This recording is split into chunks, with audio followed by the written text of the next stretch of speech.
कोई इतना बेशर्म कैसे हो सकता है। हम लोगों ने एक तो शादियों को मुश्किल तरीन और महंगा तरीन तो बना ही दिया था, साथ ही उसे बेहया तरीन भी बना दिया है।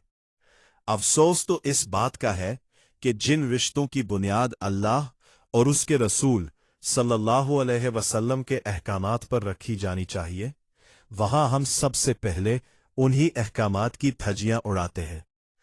शादियों में बेशर्मी की हद तक मखलूत माहौल तो अब एक आम सी बात बन चुका है, लेकिन इससे भी ज्यादा तकलीफदेह पहलू वो गैर और अजनबी फोटोग्राफर्स हैं जो पूरे फंक्शन में हर जगह मौजूद होते हैं।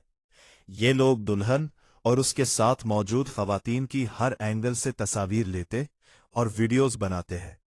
गौर कीजिए कि जिस पर्दे और हया का हुक्म हमें दिया गया है, वो इन कैमरों की जद में आकर कहाँ रह जाता है।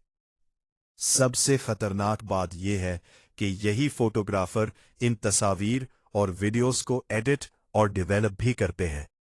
आज के डिजिटल दौर में वो इन निजी लम्हात के साथ कुछ भी कर सकते हैं, और कई बार ऐसी वीडियोस का गलत इस्तेमाल खानदानों की बदनामी का बायस बनता है। क्या हमारी गैरत हमें इस बात की इजाजत देती है कि हमारे घर की खवातीन की तस्वीर किसी अजनबी के कंप्यूटर या मोबाइल में महफूज हो? आजकल मोबाइल और अच्छे कैमरे हर घर में मौजूद है। कोशिश करें कि अपनी खुशियों को अपनी हद तक महदूद रखें। खवातीन अपनी तस्वीर खुद बनाएं ताकि पर्दा और प्राइवेसी बरकरार रहे। मखलूत माहौल से जितना हो सके गुरेज करें और अपनी तकरीबात को नुमाइश बनाने के बजाय अल्लाह और उसके रसूल सल्लल्लाहु अलैहि वसल्लम की तालीमात के मुताबिक सादा और बाबरकत बनाएं। याद रखिए, सच्ची खुशी फजूल खर्ची और बेहयाई में नहीं, बल्कि अहकामात इलाही की पैरवी में है।